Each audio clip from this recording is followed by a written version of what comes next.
जय हिंद साथियों, कैसे हैं आप। उम्मीद करता हूं बेहतर होंगे। और मॉडर्न हिस्ट्री की एक नई क्लास में मैं आपका स्वागत करता हूं।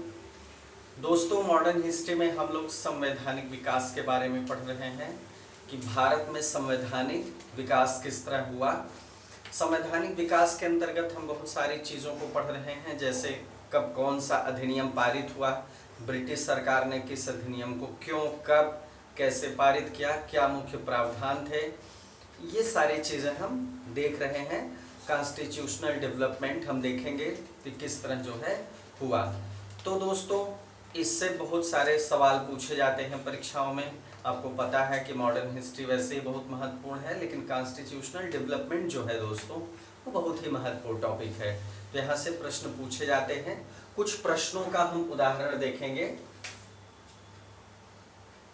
भारत में, हमारा टॉपिक है भारत में संवैधानिक विकास। ठीक है, कॉन्स्टिट्यूशनल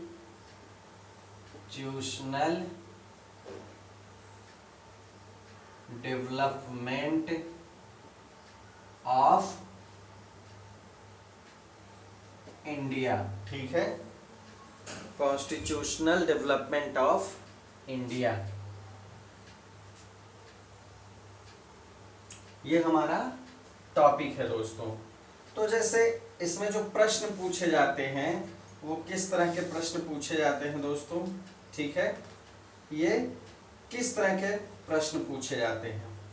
जैसे प्रश्न पूछा जाएगा, आपके सामने सवाल पूछा जाएगा कि किस अधिनियम के द्वारा अंग्रेजों ने भारत में सर्वप्रथम परोक्ष निर्वाचन प्रणाली की शुरुआत की।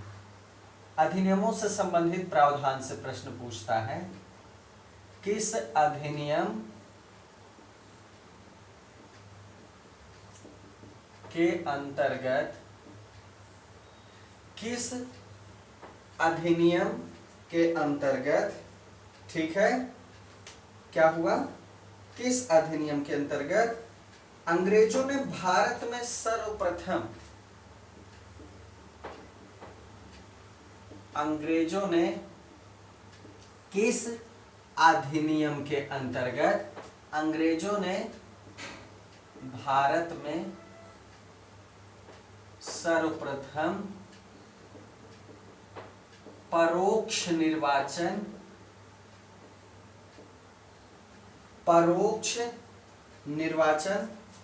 प्रणाली की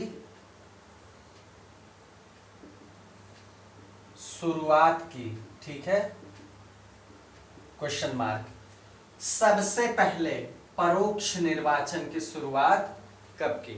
ठीक है, ये पूछा है कि कौन सा वो अधिनियम था जो है जिसके द्वारा सर्वप्रथम परोक्ष निर्वाचन की शुरुआत की।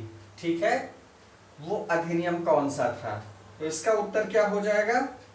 मान लीजिए इसमें अलग अलग ऑप्शन आपको देता है, पहला, दूसरा, तीसरा और चौथा।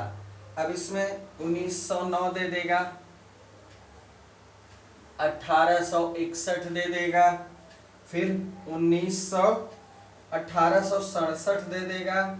सब में अधिनियम पारित हुए 1892 में दे देगा। अब आपको हर अधिनियम अगर पता है कि अमुक अधिनियम में ये बातें हुई, तो आप गलत नहीं करेंगे। ठीक है, इसका जो सही उत्तर है वो क्या है, 1892।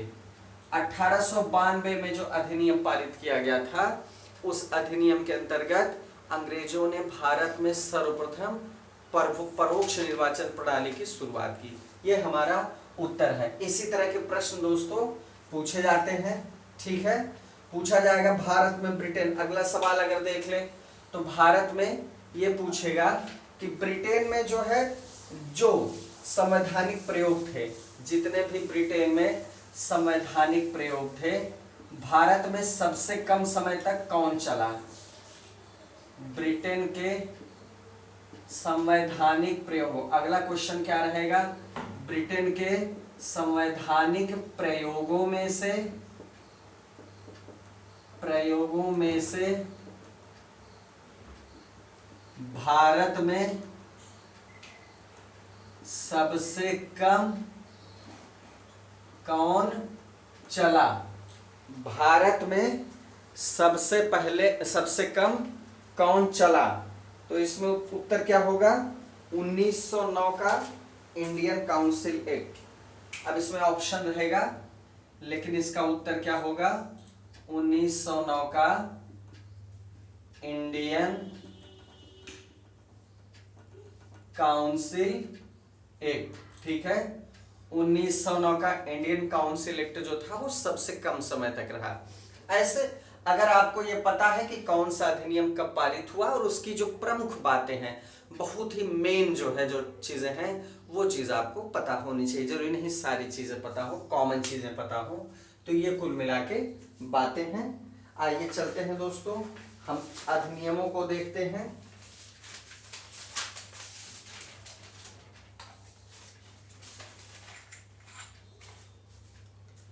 आइए हम अधिनियमों की तरफ चलते हैं।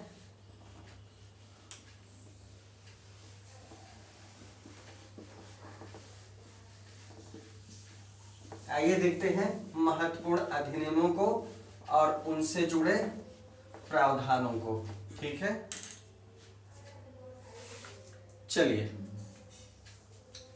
हम देखेंगे महत्वपूर्ण अधिनियमों को। अब दोस्तों देखिए, 1935 का जो अधिनियम था बहुत ही महत्वपूर्ण था दोस्तों। जितने अधिनियम पारित हुए हैं उसमें 1919 का अधिनियम, 1935 का अधिनियम, 1861 का अधिनियम, 1773 का रेगुलेटिंग एक्ट, ये सारे जो अधिनियम हैं या एक्ट हैं बहुत ही महत्वपूर्ण हैं। है तो बहुत सारे, लेकिन ये कुछ ज्यादा ही जो है महत्वपूर्ण है परीक्षा को ध्यान में रखते हुए। ठीक है, आइए 1935 को देखेंगे दोस्तों।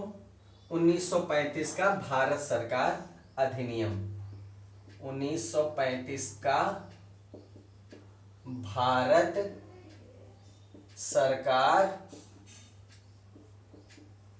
अधिनियम बहुत महत्वपूर्ण है। 1935 का अधिनियम, ठीक है, क्लियर। अब दोस्तों इसमें हुआ क्या? सर्वप्रथम भारत में संघात्मक सरकार की स्थापना की गई 1935 के अधिनियम द्वारा।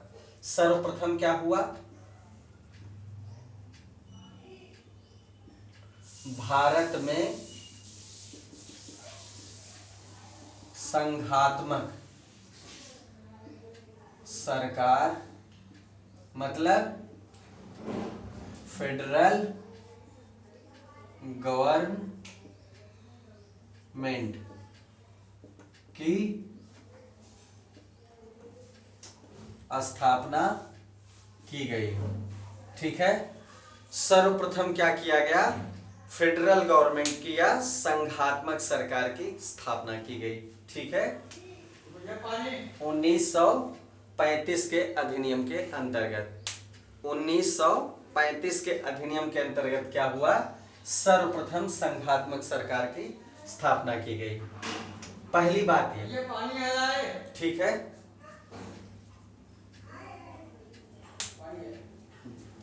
ठीक है, क्लियर है। चलिए इसके बाद क्या हुआ? इस संघ को, ठीक है, ये जो संघीय सरकार स्थापित होती है, इस संघ को कैसे बनाया गया था? तो इस संघ को ब्रिटिश भारतीय प्रांत, क्या क्या इसमें शामिल था? ब्रिटिश भारतीय प्रांत और इसके साथ साथ कुछ भारतीय रियासतें और कुछ भारतीय रियासतें जो भारत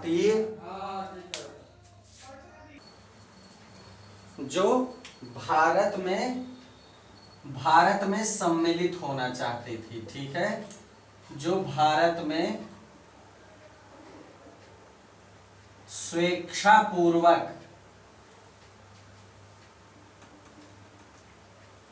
सम्मिलित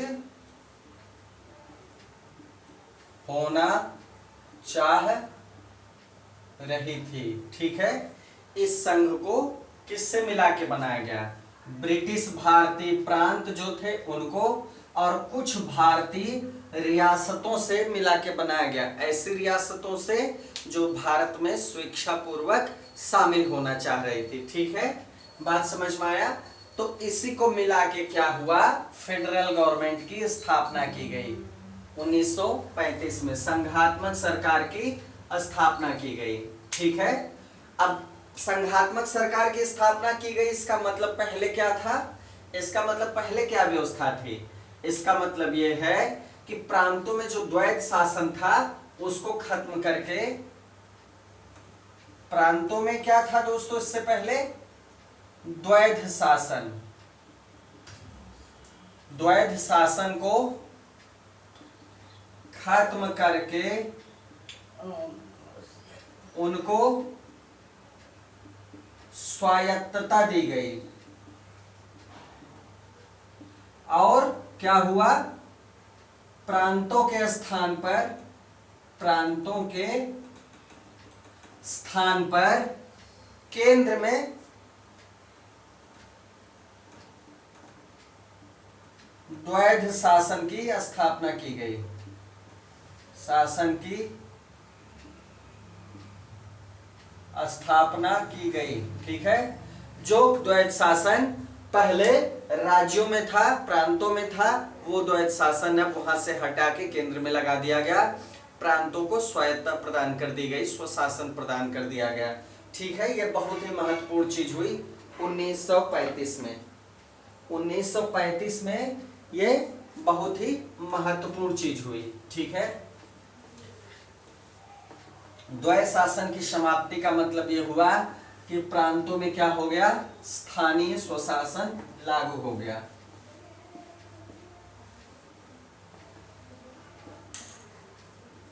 क्या लागू हो गया? प्रांतों में स्वशासन लागू हो गया। ठीक है, प्रांतों में क्या हो गया? स्वशासन लागू हो गया। और जो पहले हस्तांतरित और आरक्षित विषयों में बटा हुआ था, आरक्षित और हस्तांतरित विषयों में बटा हुआ था, वो जो है खत्म कर दिया गया, वो भेद खत्म कर दिया गया। चलिए, ये हो गई 1935 की महत्वपूर्ण बात। कुछ बातें और हैं। गवर्नर को क्या किया गया दोस्तों? अध्यादेश जारी करने की शक्ति दी गई। ठीक है, गवर्नर को क्या किया गया? गवर्नरों को आरक्षित तथा बचाव के अंतर्गत, जो पहले आरक्षित मिला था, आरक्षित के स्थान पर, जो पहले इनको आरक्षित अधिकार मिला था, इनके स्थान पर क्या दे दिया गया? व्यक्तिगत निर्णय। यही शब्द बदल दिया गया। क्या कर दिया गया? व्यक्तिगत निर्णय और विवेकाधीन शक्तियों का प्रयोग।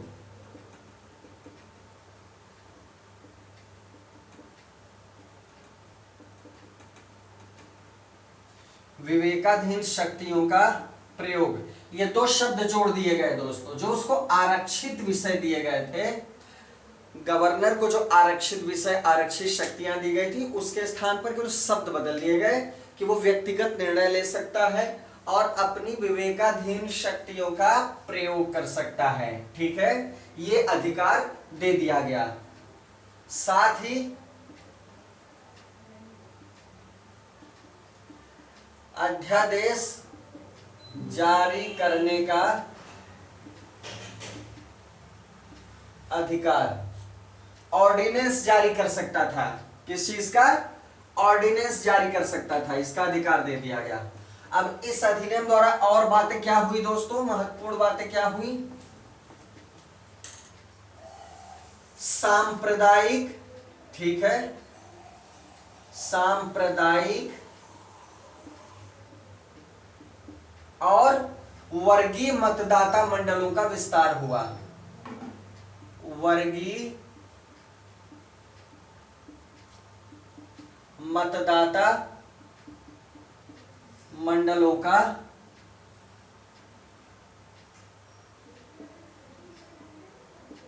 आविष्कार हुआ। ठीक है, क्या हुआ? विस्तार हुआ या आविष्कार हुआ? विस्तार।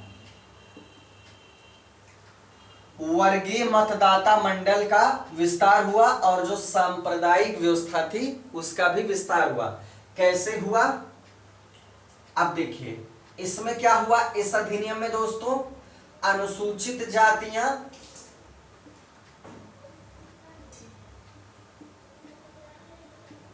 अनुसूचित जातियां, मुसलमान, सिख,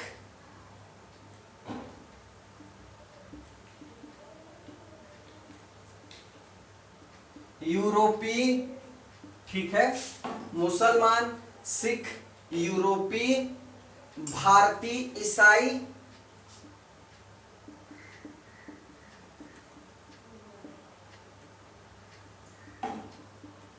एंग्लो इंडियन, एंग्लो, ठीक है, भारतीय ईसाई, एंग्लो इंडियन तथा भारतीय मुसलमान, ठीक है, आदि को। मतलब ये मुसलमान तो मुसलमान कहीं के हो सकते हैं, तथा अब ये भारतीय मुसलमान है, भारतीय मुसलमान को इतनी चीजों को, अनुसूचित जातियों को, कहीं के मुसलमानों को, सिख को, यूरोपीय को, भारतीय ईसाइयों को, एंग्लो इंडियन को तथा भारतीय मुसलमान को पृथक पृथक क्या मिला? पृथक पृथक जो है इनको प्रतिनिधित्व मिला, प्रतिनिधित्व मिला। ठीक है, इन सबको अलग अलग प्रतिनिधित्व मिला। तो इसका मतलब यह हुआ कि सांप्रदायिक और वर्गीय मतदाता मंडलों का क्या हुआ? विस्तार हुआ। बात समझ में आई दोस्तों? 1935 के अधिनियम के अंतर्गत जो सांप्रदायिक निर्वाचन प्रणाली या सांप्रदायिक व्यवस्था थी निर्वाचन में, उस आधार पर क्या हुआ? इसका विस्तार हुआ। मतलब इतनी जो है इतने वर्ग थे जिनको अलग अलग से क्या मिला? प्रतिनिधित्व मिला, और जो है इसका विस्तार हुआ। ठीक है, बात समझ में आई? अब आज का जो ढांचा है दोस्तों हमारे संविधान का, वो बहुत कुछ जो है 1935 के अधिनियम से मिलता जुलता है। बहुत सारी बातें हैं जो उससे ली गई हैं 1935 के अधिनियम से। भारत का संवैधानिक ढांचा, भारत का जो संवैधानिक ढांचा है, बहुत कुछ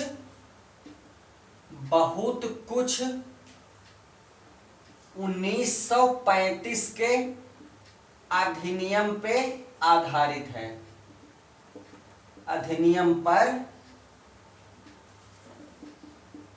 आधारित है। मतलब 1935 जो है बहुत बड़ा रिसोर्स है आज के भारतीय संवैधानिक ढांचे का। बहुत कुछ बातें हूबहू ली गई हैं और कुछ बातों में थोड़ा सा संशोधन करके लिया गया है। ठीक है, अब इसकी जो है अगर बहुत महत्वपूर्ण विशेषताओं को हम पॉइंट में देखें, एग्जैक्ट पॉइंट में देखें, तो हम क्या क्या कह सकते हैं। आइए हम इसका पॉइंट में बताते हैं आपको कि क्या क्या प्रमुख विशेषताएं रही। पहली, अभी तो समझाना था, संघात्मक सरकार की स्थापना। पहली बात, सरकार की स्थापना। ठीक है, पहली बात। दूसरी बात, केंद्र में द्वैध शासन की स्थापना, केंद्र में द्वैध शासन की स्थापना। तीसरा, प्रांतों में द्वैध शासन, प्रांतों में द्वैध शासन के स्थान पर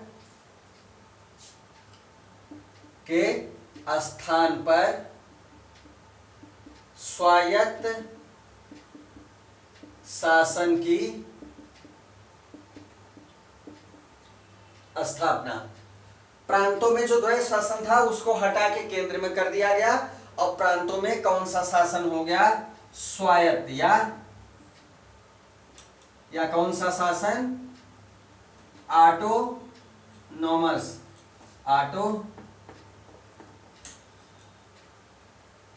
ऑटोनॉमस मतलब स्वायत्त, ठीक है। स्वायत्त सरकार की स्थापना कर दी गई, स्वायत्त शासन की स्थापना कर दी गई। चौथी बात जो बहुत महत्वपूर्ण थी, द्विसदनीय केंद्रीय विधानमंडल।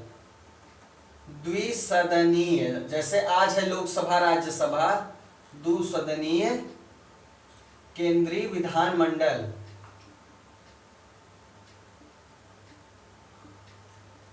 आज भी लोकसभा और राज्यसभा के रूप में द्विसदन विद्यमान है। पांचवी चीज जो हुई, प्रांतीय शासन व्यवस्था। प्रांतीय शासन व्यवस्था मतलब प्रांतों के शासन के आधार पर सरकार चलने लगी, ठीक है। प्रांतीय विधानमंडल, प्रांतीय विधानमंडल मतलब प्रांतों में भी विधानमंडल बने, ठीक है। केंद्र और प्रांतों में शक्तियों का विभाजन हुआ, बहुत ही महत्वपूर्ण चीज। केंद्र और प्रांतों में, केंद्र और प्रांतों में शक्तियों का विभाजन, केंद्र और प्रांतों में शक्तियों का विभाजन, ठीक है। इतनी चीजें हुई। अब इसके अलावा क्या हुआ? आइए, इसके अलावा क्या हुआ? संघात्मक सरकार की स्थापना, केंद्र में द्वैध शासन की स्थापना, प्रांतों में द्वैध शासन के स्थान पर स्वायत्त शासन, ठीक है। स्वायत्त शासन, स्वायत्तता कह लीजिए या स्वायत्त शासन कह लीजिए। द्विसदनात्मक केंद्रीय विधानमंडल बनाया गया। प्रांतीय शासन व्यवस्था, प्रांतीय विधानमंडल, प्रांतों में भी विधानमंडल की व्यवस्था हुई जिससे उसकी शासन व्यवस्था चलने लगी। और केंद्र और प्रांतों में शक्तियों का स्पष्ट विभाजन। देखिए दोस्तों, जब प्रांतों को स्वायत्तता मिलेगी, केंद्र के साथ साथ जब प्रांतों को ऑटोनॉमी मिलेगी, स्वायत्तता मिलेगी, स्वशासन का अधिकार मिलेगा, तो बहुत ही आवश्यक हो जाएगा कि उनके बीच शक्तियों का स्पष्ट विभाजन हो, ताकि वहां पर जो है कोई ऐसी स्थिति न, अप्रिय स्थिति न पैदा हो कि दोनों में जो है संघर्ष उत्पन्न हो जाए। उसी के लिए शक्तियों का स्पष्ट विभाजन होता है। 7 पॉइंट हो गया। 8वां जो पॉइंट है वो क्या है? अब अगर कोई विवाद है या ऐसी स्थिति उत्पन्न हो जाती है, स्पष्ट विभाजन के बावजूद भी ऐसी स्थिति उत्पन्न हो सकती है, विवाद उत्पन्न हो सकता है।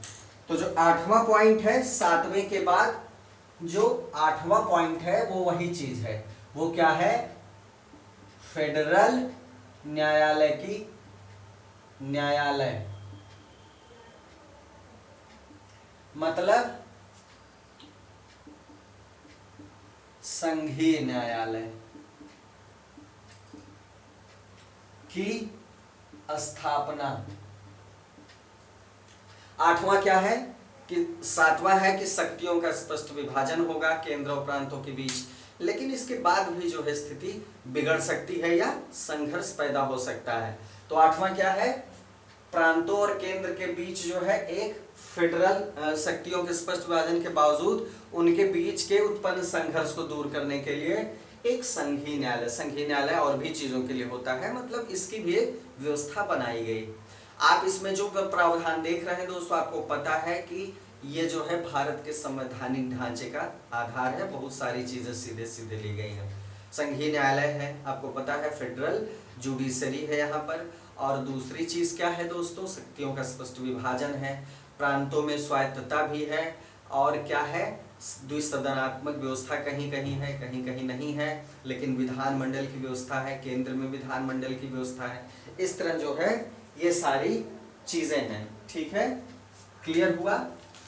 अब दोस्तों हम लोग देखेंगे, अब हम लोग देखेंगे कि 1935 के बारे में पंडित जवाहरलाल नेहरू के मत क्या थे, ठीक है। बहुत महत्वपूर्ण एक स्टेटमेंट दिया था पंडित जवाहरलाल नेहरू ने, ठीक है, पंडित जवाहरलाल नेहरू ने इसके बारे में एक बहुत ही महत्वपूर्ण स्टेटमेंट दिया था, ठीक है। वो क्या था, पंडित जवाहरलाल नेहरू ने कहा था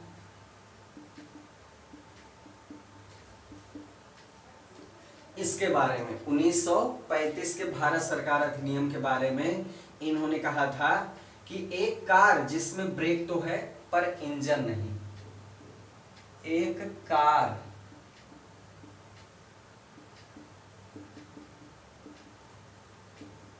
ब्रेक तो है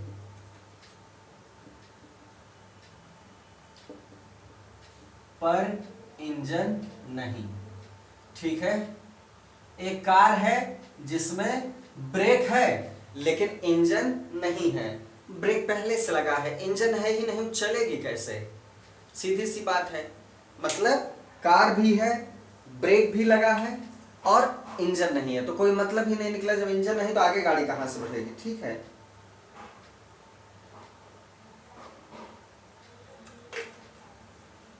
ये कहने का मतलब है, ठीक है। पंडित जवाहरलाल नेहरू प्रधानमंत्री रहे दोस्तों 1947 से 1964 तक भारत के प्रधानमंत्री रहे। 1947 से 1964 तक भारत के प्रधानमंत्री रहे। ये दोस्तों क्या थे, पंचशील के प्रणेता थे। ये पंचशील के क्या थे, प्रणेता थे। पंचशील का सिद्धांत था दोस्तों, पंचशील का सिद्धांत था, उसके क्या थे, ये प्रणेता थे और गुट निरपेक्षता में विश्वास रखने वाले थे। गुट निरपेक्षता में विश्वास रखने वाले थे, ठीक है। गुट निरपेक्षता क्या थी दोस्तों, नॉन एलाइटमेंट मूवमेंट, नाम से था, इसका नाम ही था नाम, नॉन एलाइटमेंट मूवमेंट, मतलब किसी के साथ जो है हमें नहीं रहना, हम गुट से निरपेक्ष रहेंगे, ठीक है। बहुत महत्वपूर्ण नीति है इनकी, तो चलिए इसके बारे में फिर कभी और। तो इसमें ये विश्वास रखने वाले थे, ठीक है। और चलिए अब ये बात इनके बारे में भी हो गई। अब कुछ विशेष बातें 1935 के अधिनियम के बारे में हो जाए। 1935 के अधिनियम को दोस्तों, ठीक है, भारतीय राष्ट्रीय कांग्रेस ने, भारतीय राष्ट्रीय कांग्रेस ने अपने लखनऊ अधिवेशन में, जो 1936 में हुआ था, अपने लखनऊ अधिवेशन 1936 में, ठीक है, भारत सरकार अधिनियम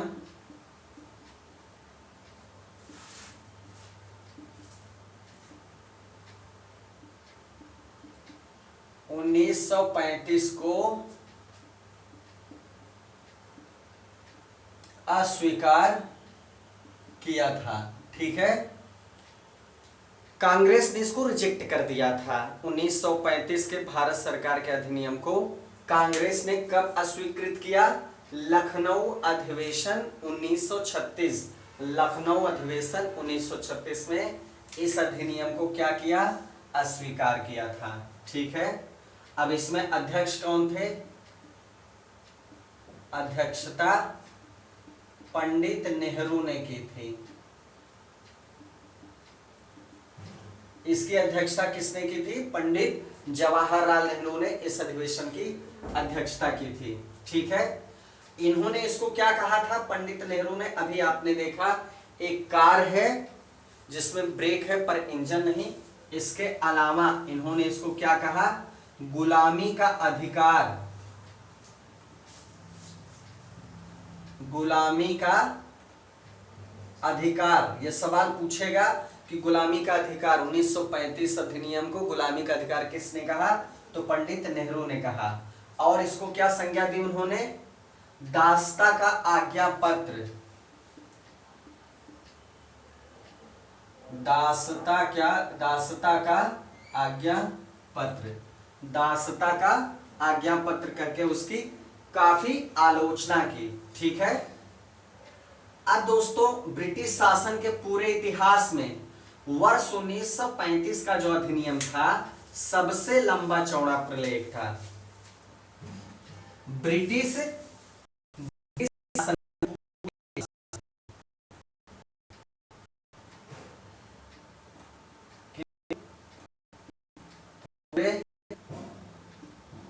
इतिहास में क्या था? ये वर्ष 1935 का अधिनियम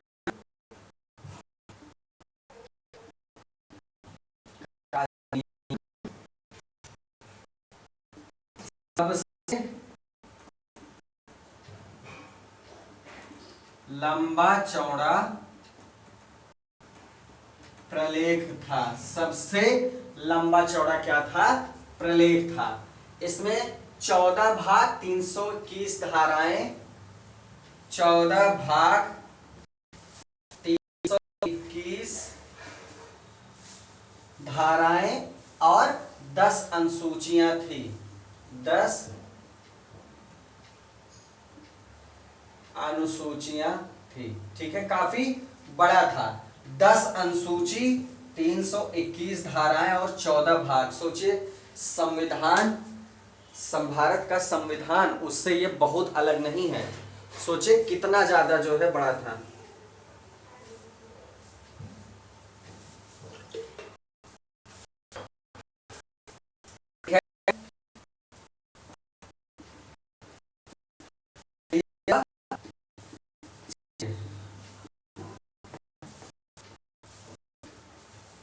आइए देखते हैं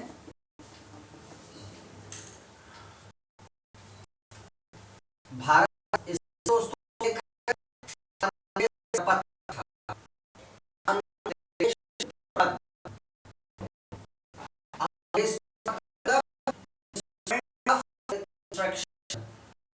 इंस्ट्रूमेंट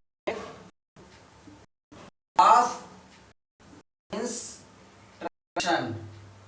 इंस्ट्रक्शंस मतलब अनुदेश प्रपत्र, मतलब इंस्ट्रूमेंट था इंस्ट्रक्शन का।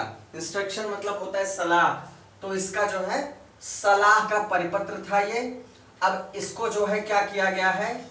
1950 में भारत के संविधान में जब लागू किया गया, किसकी तरह शामिल किया गया है? राज्य के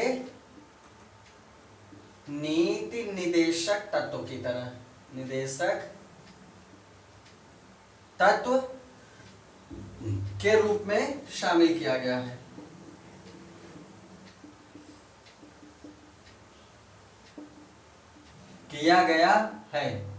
ये क्या है दोस्तों? ये अनुदेश प्रपत्र भारत सरकार अधिनियम 1935 में था। इसको 1950 में भारत के संविधान में क्या कर लिया गया? निदेशक तत्व की तरह शामिल कर लिया गया, जिसको क्या कहते हैं?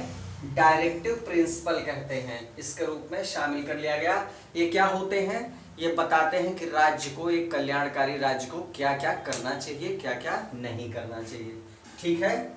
आलोचकों ने इसे क्या कहा है? इसको आलोचकों ने इसे केवल पवित्र लोकोक्तियां, पवित्र लोकोक्तियां कहा है। लोकोक्तियां मतलब कहावतें या मुहावरे, मतलब राज्य के नीति निर्देशक तत्वों को कुछ आलोचकों ने पवित्र लोकोक्तियां कहा है, मतलब बहुत पवित्र हैं, लेकिन ये कहावतें हैं, इनका फॉलो किया जाना संभव नहीं है या फॉलो नहीं किया जाता व्यवहार में। तो ये कुल मिला के 1935 के अधिनियम की बातें थी। और इसी के साथ भारत के संवैधानिक विकास का टॉपिक यहीं खत्म होता है दोस्तों।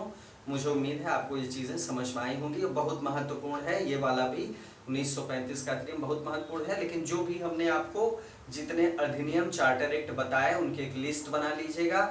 उनके महत्वपूर्ण प्रावधानों को आप नोट्स बना के प्रैक्टिस जरूर कर लीजिएगा, क्योंकि अगर अच्छे से प्रैक्टिस करेंगे तभी जो है परीक्षा में आप ये अच्छे से समझ पाएंगे कि कौन सी विशेष बात किस अधिनियम से लागू हुई। तो दोस्तों आज के लिए बस इतना ही, मिलते हैं नेक्स्ट वीडियो में। जय हिंद, जय भारत।